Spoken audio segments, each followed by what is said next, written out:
తెనాలిలోని షరాఫ్ బజార్ లో వెంచేసి ఉన్న శ్రీ సువర్చుల సమేత శ్రీ పంచముఖ ఆంజనేయ స్వామి వారి దేవస్థానాన్ని ఆధ్యాత్మిక ప్రవచనకర్త బ్రహ్మశ్రీ సామవేద షణ్ముఖ శర్మ దర్శించుకున్నారు. ఈ సందర్భంగా దేవస్థాన అర్చకులు, వ్యవస్థాపక కుటుంబ సభ్యులు ఆయనకు స్వాగతం పలికారు. స్థానిక షరాఫ్ బజార్లోని పుణ్యక్షేత్రమైన శ్రీ సువర్చల సమేత పంచముఖ ఆంజనేయ స్వామి వారి దేవస్థానాన్ని సరస్వతి పుత్రులు బ్రహ్మశ్రీ సామవేదం షణ్ముఖ శర్మ శనివారం దర్శించుకున్నారు. ఈ సందర్భంగా స్వామివారికి విశేష పూజా కార్యక్రమాలు నిర్వహించారు. ఈ సందర్భంగా దేవస్థానంలో జరిగిన కార్యక్రమంలో బ్రహ్మశ్రీ సామవేదం షణ్ముఖ శర్మ శ్రీ పంచముఖ ఆంజనేయ స్వామి వారి వైశిష్టాన్ని భక్తులకు తెలియజేశారు.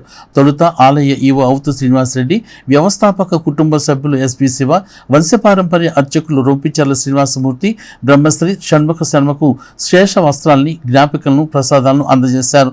ఈ కార్యక్రమంలో మూర్తి అనురాధ, ఆర్వి కిరణ్ కుమార్, మూర్తి వెంకటేశ్వరరావు, మడుపల్లి చంద్రశేఖర్, గుడివాడ బాలకృష్ణ, జంజం రామారావు, కె శారద, ఎం లక్ష్మి, సునీత, పి రమ్య, రొంపిచర్ల సురేష్, మాజెట్టి వెంకటేష్ తదితరులు పాల్గొన్నారు.